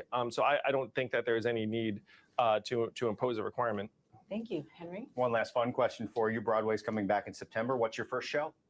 Wow, what are the new ones? You're asking the wrong person here, unfortunately. I'm going to see an old one, Chicago, but what are you seeing? Well, if you were say, like, what are my favorites? One of them that just popped into mind was Wicked. I really enjoyed Wicked a lot. Is Evelyn holding tickets? Do you know? Well, I should ask her. She really should. And you know, when Broadway opens, Evelyn and I will be there on night one. Mr. Yang, I appreciate you taking the time, and have a great evening. Thanks, Henry. Thanks, Diana. Only one person said an actual show. That was Lion King, just to be clear. We did ask Andrew Yang whether he would vote for Governor Andrew Cuomo if Cuomo runs again next year, like we did for every candidate. He told us that he will vote for whoever is the Democratic nominee for governor. Now here's Andrew Yang answering questions on some much lighter topics. Mr. Yang, thanks for spending just a moment more with us. A short 1 or 2 sentence answer, please. When you were 5, what was your dream job? Judge or secret agent. It's like James Bond. Favorite thing about New York City? Food. Just came to mind. Have you ever jumped a turnstile or skipped a fare? When I was younger, yes. What I did was there were 2 of us, and we did like the one swipe 2 people when we were younger. What's your favorite pizza place in New York City? A place called Corner Slice in Hell's Kitchen. It's like focaccia bread with cheese on top. So if that sounds good to you, Corner Slice, Hell's Kitchen. I'm writing that down. It's breakfast time. You're at a bodega. What are you ordering? Bacon, egg, and cheese on a roll. Bagel, perhaps. One of those 2. Okay. All right. What's your favorite borough? Manhattan. I mean, I've lived here a long time. It'd be hard for me to say any other borough. Okay. Knicks or Nets? Nets. Let's go Nets. Title. Parade. Brooklyn. It's coming. Yankees or Mets? Let's go Mets. I've been a fan since Dwight Gooden, Darryl Strawberry, Keith Hernandez, Gary Carter, Hojo, Mookie, the whole gang. He knows his players. All right, time to get back to our experts, political analyst Morgan Peckma and Democratic strategist Tara Dowdell back here giving us their feedback on how the candidates are doing. Tara, I want to begin with you. We heard from Scott Stringer, right, addressing the allegations. Your thoughts on whether or not he actually can put this to rest here? I think it's going to continue to dog him because his opponents are going to continue to make it an issue. And also, we're so close to early voting. We're so close to the election. And so as this intensifies and as this race gets tighter, which we're starting to see it get tightened at the top, the opponents are going to come after him harder on it. Is there anything else that you'd like to hear about that topic? I mean, I think it would be helpful if he had called for some sort of earlier, I don't know if it helps now, we're so close, but if he had earlier called for some sort of robust investigation and said, look, I know I didn't do this, so I'd like an investigation because I have nothing to hide. You know, Morgan, I want to talk about the issues right now, and Andrew Yang really discussing his plan for universal basic income. People hear that, they think they're automatically getting checks, especially since what he said on the campaign trail when he was running for president. This time, narrowing it down to who is getting it, $200. Did he explain that enough? Well, this was actually the most specificity. And of course, you're in a very different situation if you're running for president, what you can deliver to the people than you can as mayor of the city of New York. I mean, I still think, it's a difficult lift. I mean, it's probably just allocating money from one bucket into this program that Andrew Yang is talking about. But by really narrowing it down to a number and making it clear that it wasn't necessarily for everybody, that was certainly good digging by Henry and Ayanna. And Tara, what are we seeing here in terms of Andrew Yang? Was it skyrocketing to the top purely on name recognition at first? Well, I think what's interesting I found about this this forum tonight with Andrew Yang was, to Morgan's point, he was the most substantive that I've seen him in a while. He's had trouble answering a lot of pretty basic questions.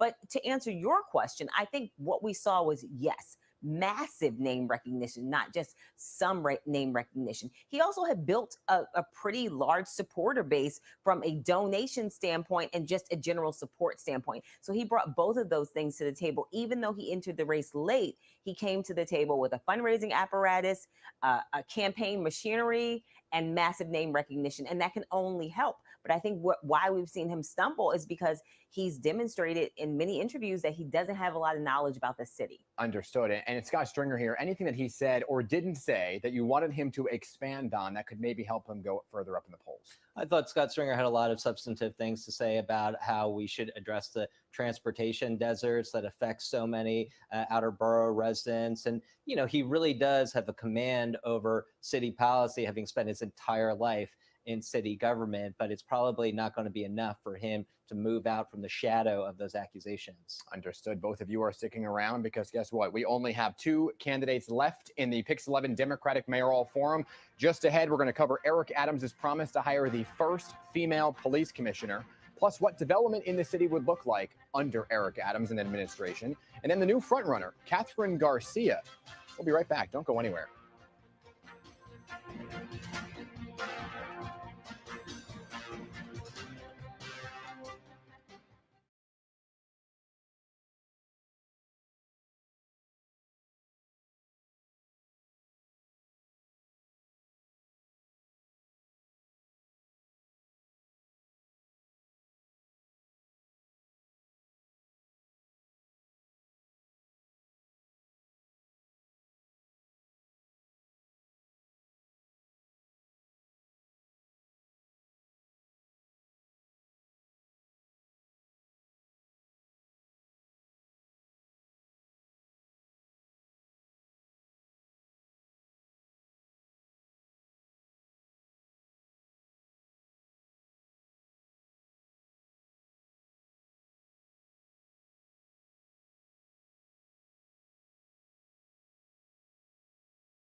And welcome back to the PIX11 2021 Democratic Mayoral Forum. We are down to the top two names in this race.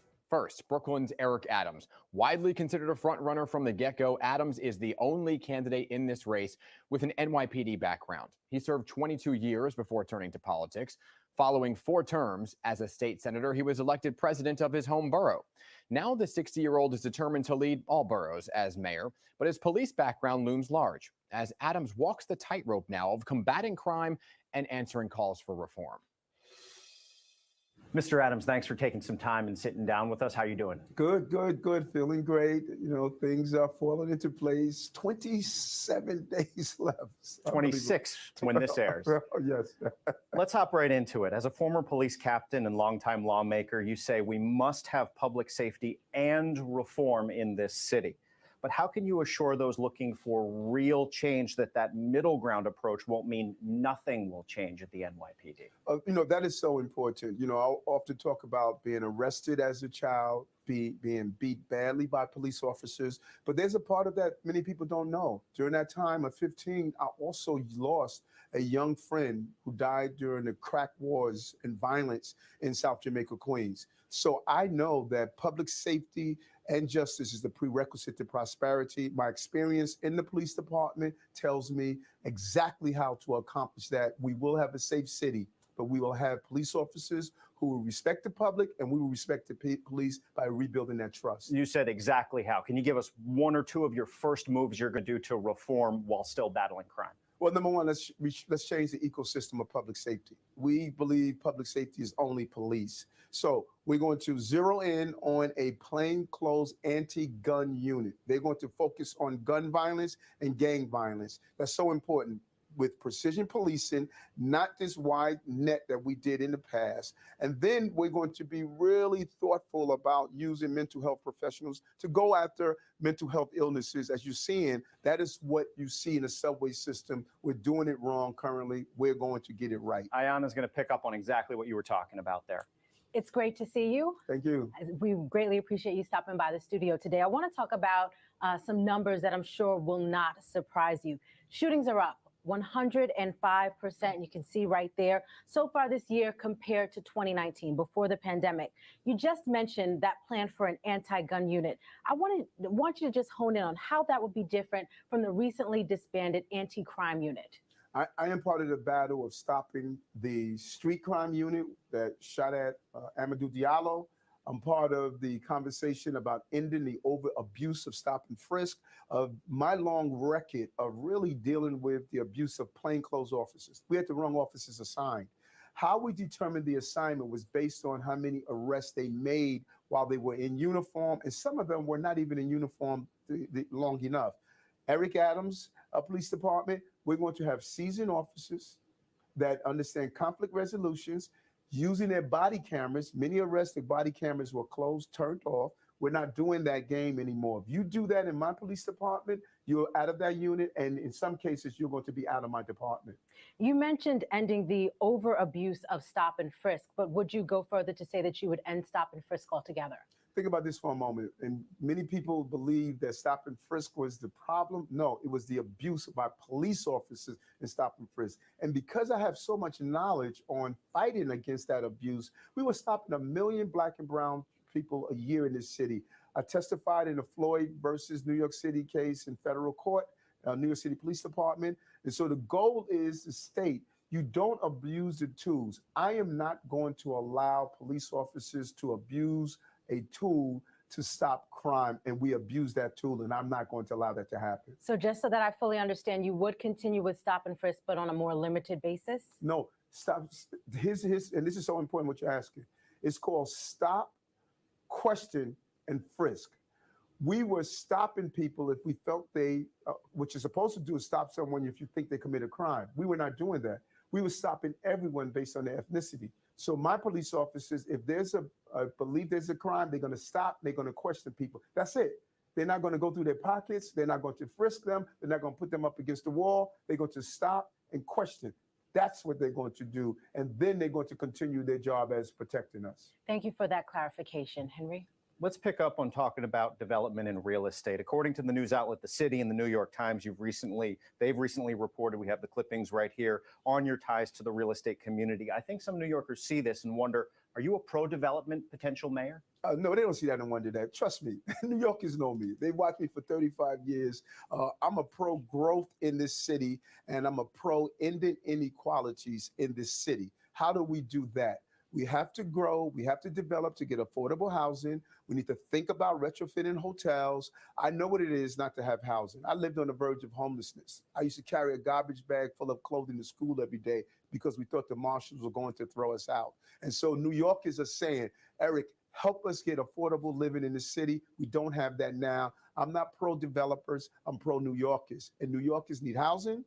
They need office spaces. They need an economy so they can be employed and we can continue to prosper out of the city. Would you be hard on developers then and say, hey, really high percentage of affordable housing, 30, 40%? How aggressive would you get there? Very aggressive. I denied developments in my community. There were many projects in Brooklyn that I said, you're not going far enough. The Armory project on Bedford Avenue, I denied that project. You're not going far enough. We must have low income, moderate income. We often forget about middle-class New Yorkers. They're struggling too. And we must have a pathway to home ownership. Great project in the Bronx. Not only is it affordable housing, but we're doing something else. We're turning those affordable units into apartment ownership. Build equity, and then you can continue to grow in the city that you love. Ayana? Thank you, Henry. Let's chat about education. Your education plan calls for eliminating some of the disparities in New York City's public schools. So what 3 concrete steps can you take immediately to lessen those disparities as mayor? Number one, our student funding, how we fund schools. We fund schools based on what happens inside a classroom. That's wrong. We need to base on what happens in our community. So if your community with a large number of homeless shelters, homeless children, your community with high crime and violence, a community that's dealing with healthcare disparities, we need to put that into the school funding as well, because the barriers to education is not only what happens in the classroom, the barriers to education is everything that happens to that child en route. Then we're going to change how we educate in our schools. We're schooling, not educating. We're going to return the joy of learning in our schools. These high-stake testing and how we are focusing on our children, internship, externships, exposure, making sure that we have a curriculum that is sensitive to the cultural understandings of our students and lean into dyslexia screening. 30% of our inmates, according to one report, they are dyslexic. We need to do mandatory universal dyslexia screening so we don't continue to feed the criminal justice problem in our city. Next question is really quick, just a yes or no answer. Should New York City continue to operate more than one school in the same building? Yes, yes, they should, but it shouldn't be forced co-locations. But yes, they could. Campus, synergy, cross-pollination of ideas. Thank you, Henry. I wanted to quickly drill down on your promise to hire the city's first female police commissioner. First, real quick, do you have someone specific in mind? Yes, I do. I have 3 people that I have communicated with. And names. Hey, what can you tell us more about their qualifications? A person of color, if from inside the city, from outside the city, what are you looking at? What I'm looking for is a person that has a story to tell. I don't want a person that does not understand what it means to have the power to take liberty from individuals. And that's what has happened far too often. And so when I sat down and communicated with these potential commissioners, I wanted their stories. I wanted their narratives. Who are you as a person? We're so busy looking for people who are academically smart. I'm looking for people who are emotionally intelligent. And that is what I'm going to be looking for in a commissioner. How about just one of the names? Can't do that. They're employed right now, and it's unfair as a person who's employed to say that you're potentially losing your job. That's just not fair to do that to them. Ayana? Talking about the COVID-19 vaccine, should New York City have a vaccine passport? And if so, where should New Yorkers have to show that passport? I believe they should, but we should do it by securing the data. And we need to be extremely careful. This is new ground for all of us. We're talking about putting something on a device and stating, can you come in somewhere or not come in somewhere? We're not used to that as Americans. And so this is a slippery slope if it's not done correctly.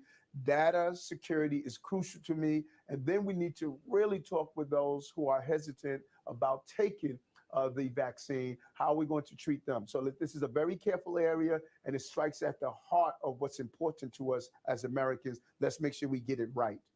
Yes or no, will you require all New York City school students, public school students, to get the COVID-19 vaccine as they become eligible? I am open to that conversation. I want to hear more from parents. I am extremely sensitive when it comes down to parents doing something new. This is new ground for us. I believe in vaccinations, but I also believe that this COVID vaccine has brought with it some unique circumstances, and I'm open to it. I think it's important that we don't spread it, that we receive herd immunity, but I'm extremely sensitive when it comes down to the relationship between parents and children. And yes or no, what about the requiring the vaccine for teachers?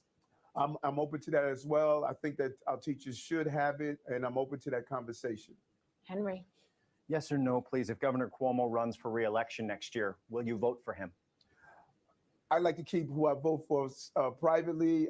I will have to see the outcome of these investigations. I'm extremely troubled by the allegations. I believe that really hurts his ability to lead. But we will see the AGs doing the investigation as well as the state lawmakers. We need to look at the outcome of these investigations. Real quick at the end here, Broadway's back in September. What are you seeing? I saw it 4 times already, but I'm going back to The Lion King. All right.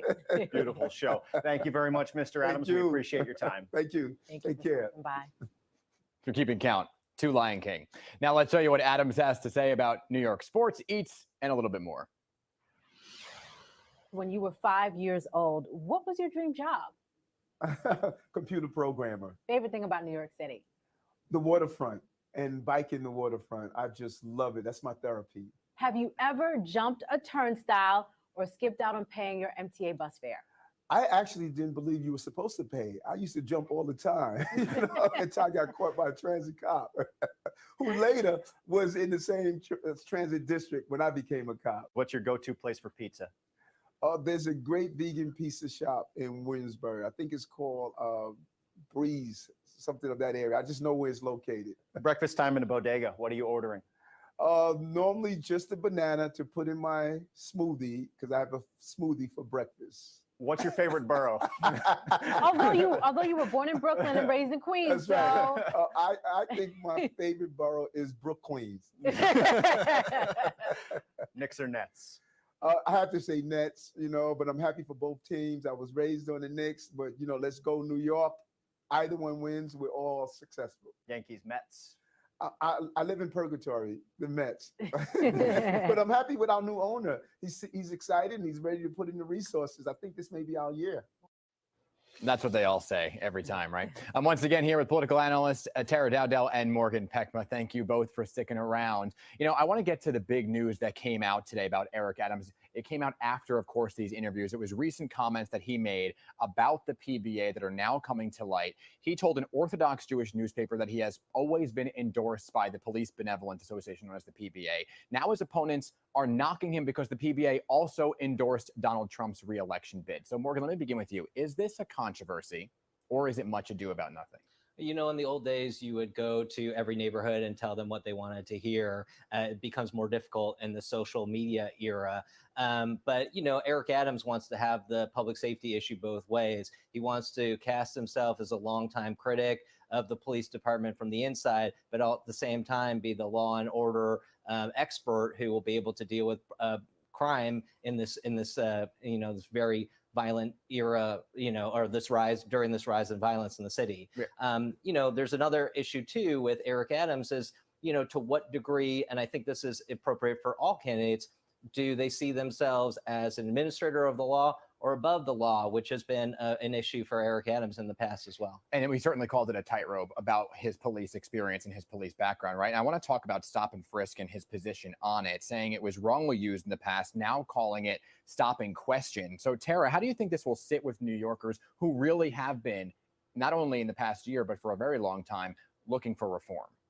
I think he's going to have a problem. And I think that's why you see this incoherence. That's why you see these inconsistencies with his responses. This is not just the PBA. He's had a series of inconsistent responses where he says one thing one day and says something the other day or has to walk it back. And I think it's because he's trying to, as Morgan said, appeal to all people and be all things to all people on the public safety issue.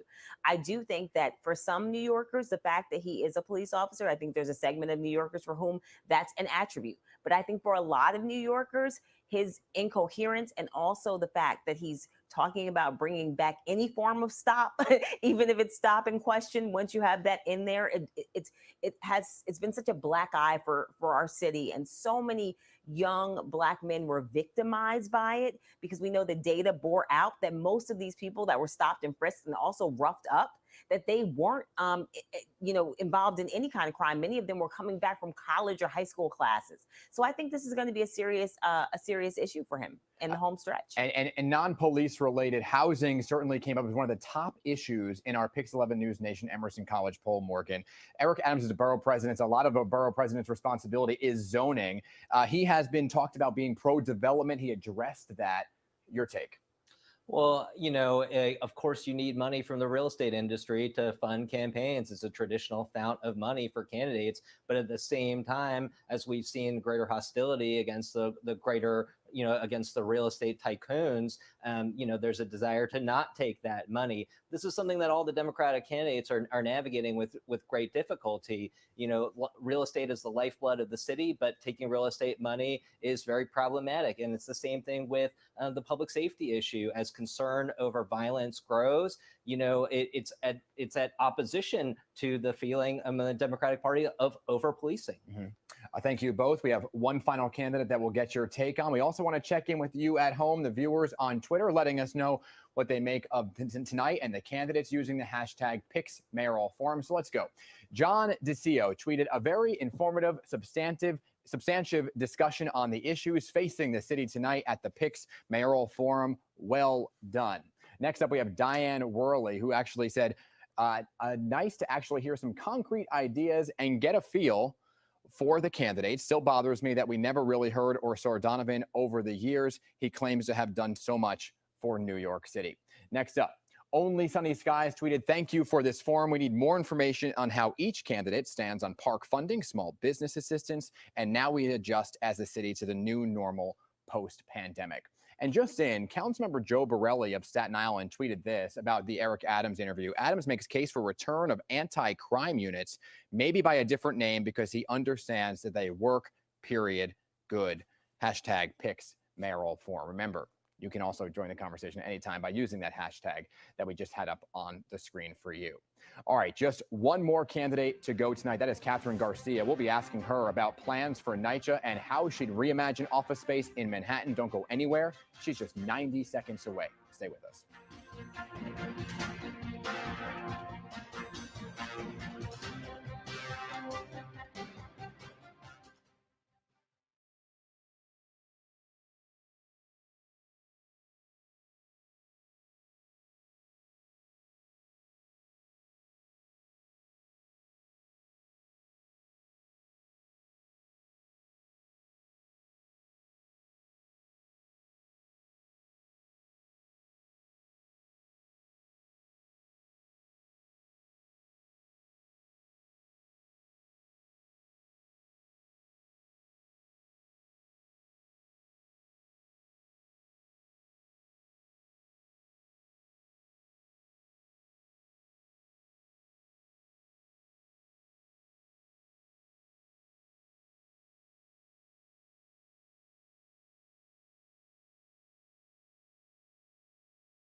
And welcome back to the PIX11 2021 Democratic Mayoral Forum. Our final candidate of the evening is Kathryn Garcia. She has rocketed up in the polls. Born and raised in Park Slope, Brooklyn, the 51-year-old began her career as an intern in the sanitation department. In 2014, Mayor de Blasio named her sanitation commissioner, and she would only gain more titles from there. Lead czar in 2018, interim NYCHA chair for part of 2019, pandemic food czar in 2020. Czar was the word of the year. Last September, she resigned from all her roles and declared her first run for elected office. Was that enough to distance herself from the current administration and become the city's first female mayor? Ms. Garcia, welcome to our forum. How are you? I'm having a great day. Great to be here.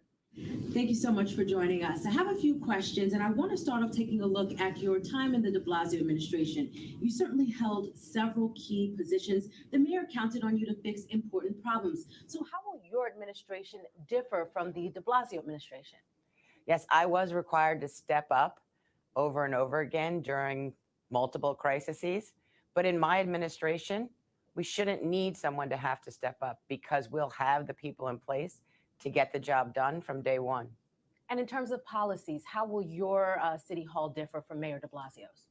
Look, I'm about getting the job done, but really making the transformative change we need in the city to make sure there's economic opportunity for everyone and making real change in education so that that happens. In your resignation from the sanitation department, in that letter you wrote, at a time when protecting public health is of the essence, cutting basic sanitation services is unconscionable. But as mayor, how would you expect your commissioners to deal with tough budget cuts? This is where you actually have to meet with your commissioners to talk about what is going to impact New Yorkers. I could have told you that you start cutting that much money out of sanitation, you will notice the first weekend. And literally everyone did. It is working collaboratively to have the city really thrive.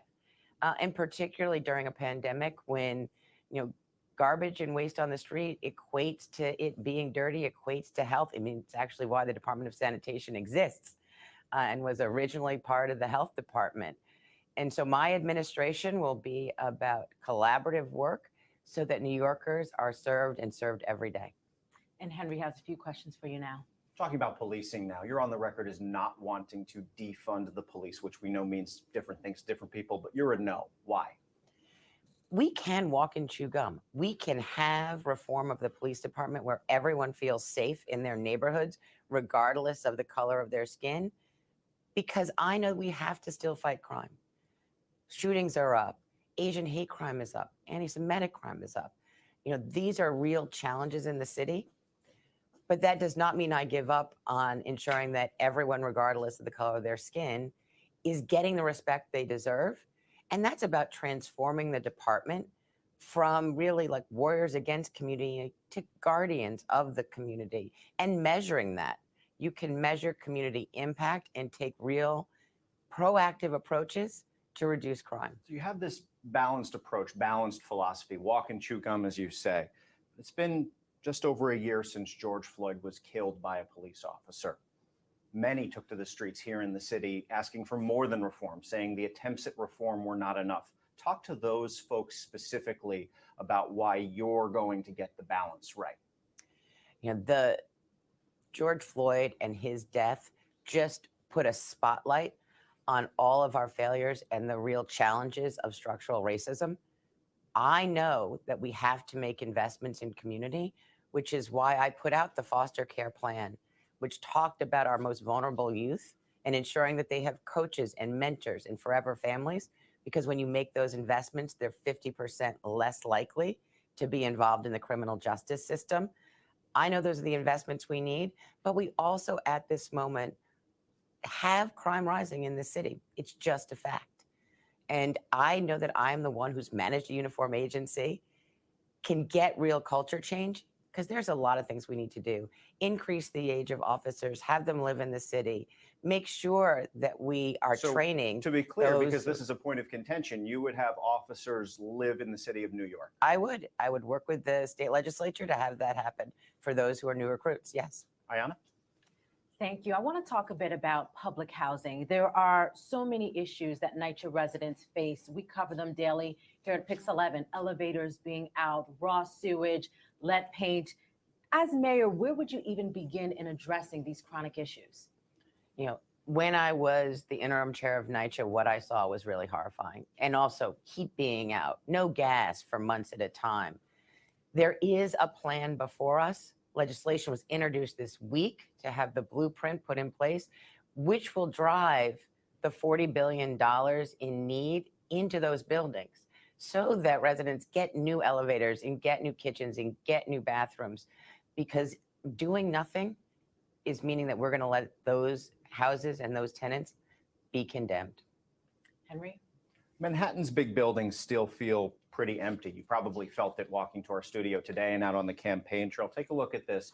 By some estimates, more than 16% empty are the office buildings. We know with work from home, it's going to stay like that, at least a higher number from what it was before the pandemic.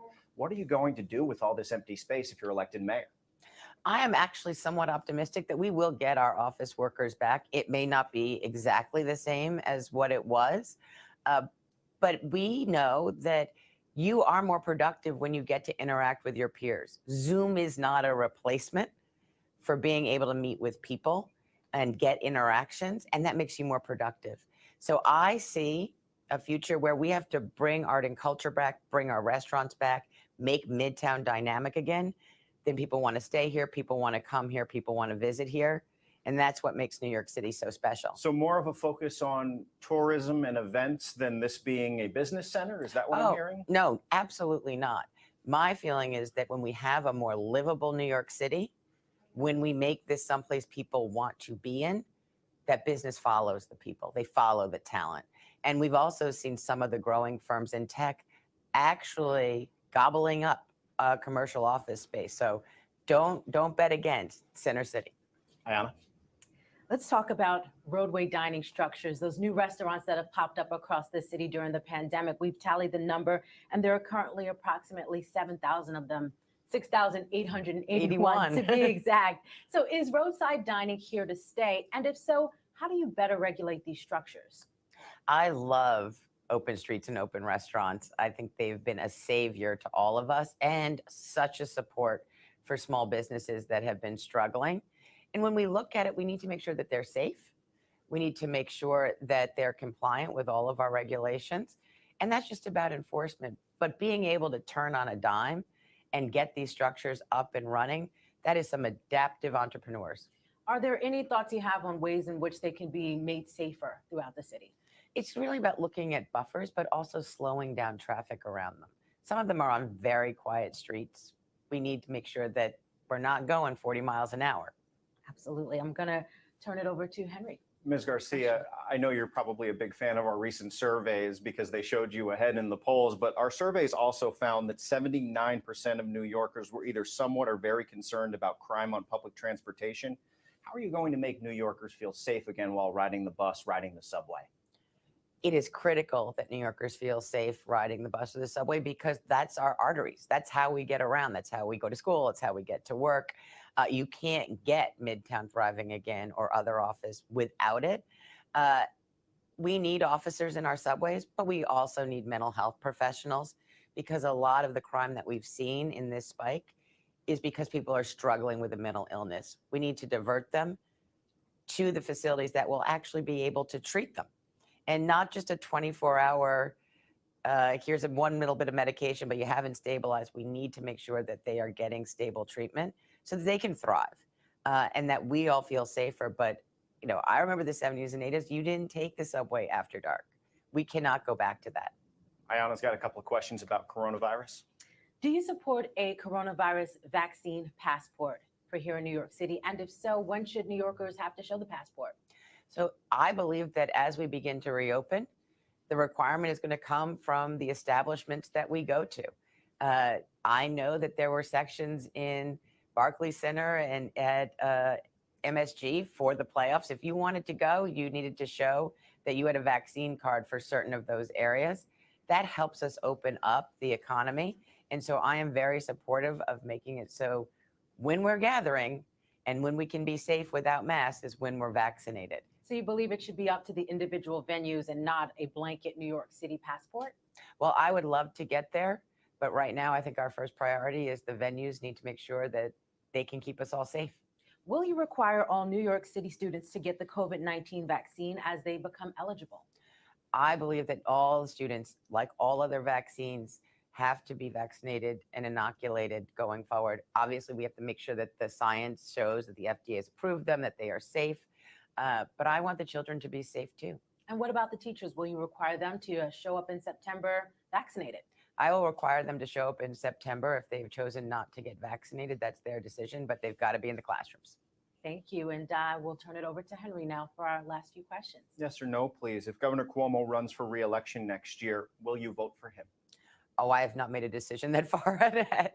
So you're not ruling out a vote for Governor Cuomo? I am not going to make any decisions on something that is way in the future. If we knew what we knew a year ago, we would never have predicted the last 12 months. Broadway's coming back in September. Do you have tickets? What's your first show? Oh, I do not have tickets, but I need to get tickets. I have not had time to think about anything, but I would love to go see Hamilton again. So a musical as opposed to a play, or? The last play that I saw, The Ferryman, plays are very intense. I think I need a little bit of some whimsy, some music. Ms. Garcia, thank you very much for your time. Thank you so much. It's great to be here and great to see you both in person. Great to see you. Great to see you too. Could all use a little music. All right, let's now show you the last clip of the evening. Garcia telling us more about herself and what she likes around the city. When you were 5 years old, what was your dream job? Oh, to be a ballerina. I love it. What's your favorite thing about New York City? Oh, my favorite thing about New York City is that it is actually often a small town. You do bump into people on the streets. And I think for people who are not from here, they can't imagine that that actually occurs. Have you ever jumped a turnstile or skipped out on paying your MTA fare? I have not jumped a turnstile. Okay. But I also had a free train pass for most of the time I was growing up. There you go. There you go. Your go-to place for pizza? That's L&B in Brooklyn. It's breakfast time at a bodega. What are you ordering? Bacon, egg, and cheese on a roll. What's your favorite borough? Brooklyn. Knicks or Nets? Nets, and they won last night. Go Nets. Blowout. Yankees or Mets? Yankees. Have you ever ridden the Cyclone at Coney Island? I have. And last time I did, I got bruised. Have you ever been to the New York Botanical Garden? Oh, absolutely. And have you ever toured the Statue of Liberty? I have toured the base. I have not. I think that when I went, it was under, you couldn't get all the way up. Well, thank you, Ms. Garcia. Thank you so much for having me. It's been a pleasure. And that does it for our interview. So let's get some final thoughts on this new frontrunner from our political experts, Tara Dowdell and Morgan Peckma, back with me. Thank you both for sticking around for this full evening. The big question, Tara, was can Kathryn Garcia really separate herself from the de Blasio administration, all the roles that she played? Was she able to do that tonight? Well, I thought it was interesting because I don't think that she made a strong case in terms of separating herself, but I do think that she clearly has defined herself. Tonight, I don't think she made a strong case, to be clear. But I do think she has defined herself on her own terms very well, because she's taken the mantle of, she's recognized what the big concern in the city is, that people feel like, or there's the perception that things are not under control and that there needs to be better management of the city. And she has defined herself as that manager, and she earned the New York Times endorsement, which I think is a big reason why we're in the position she's in. And then she secured the New York Daily News endorsement recently as well. And so I think, again, that's what's led to this momentum for her. And certainly on the issues of cutting budgets, did it sound like Garcia was throwing Mayor de Blasio under the bus for the cuts to the sanitation department and not really giving an example of how she would? What was your take on that? Oh, she certainly did. And I think that, a lot of Mayor de Blasio's commissioners, I think, would take issue with the way that he managed them. I think it's arguable that Maya Wiley was actually closer to Mayor de Blasio than Kathryn Garcia, despite her long tenure in his administration. And I think it's important to point out that this is a very difficult race to poll because of ranked choice voting, because it's so close right now. And so, it's hard to pick a front runner, but it's certainly good for Kathryn Garcia that she's surging toward the end. Final minute left in this conversation here. We asked every single individual whether or not they would vote for Andrew Cuomo. Any surprises about the answers? Tara, I'll begin with you here. I was actually surprised by Kathryn Garcia's answer. I would have thought that if she was going to sort of equivocate, that it would have been better if she had said, I want to wait to the outcome of the investigation. That's a fair response. So the fact that she didn't take that position was very surprising to me. And I think it might turn some people off. And Morgan? She previously called for him to resign. And, he's the bête noir. Andrew Cuomo dictates everything that goes on in New York City. And the fact that all these candidates have called on him to resign or said they aren't going to vote for him will make it very difficult for them to govern. Interesting. Anybody, final thoughts, 30 seconds left. Anybody come out as the winner of tonight that kind of maybe got a boost from their conversations? Morgan? I think it's just great for us to hear from all the candidates. I myself am an undecided voter, and I appreciate the opportunity to hear them out. Tara? I don't think there was a clear winner, but I do think we got more substance tonight from almost everyone, and I think that's the win. And Broadway shows? Oh, for me, oh my gosh, I don't know. Probably The Temptations again, because that was amazing. I feel like I needed to ask you that. We've been here the whole time. I want to see Sing Street, which was going to open, and then it didn't come out. There you go. Tara, Morgan, thank you both for your analysis and perspective for being here for these 2 hours. One final note here, everybody. This just in, while we were on the air, the Morales campaign did reach out to us. As a result, you'll be able to hear from Diane Morales live tomorrow morning on the PIX11 Morning News at 7:15. Thank you so much for watching the PIX11 2021 Democratic Mayoral Forum. Primary day, June 22nd. Early voting begins June 12th, runs through June 20th. Tomorrow is actually your last day to register to vote in this election. I'm Dan Manarino. The PIX11 News at 10 is next.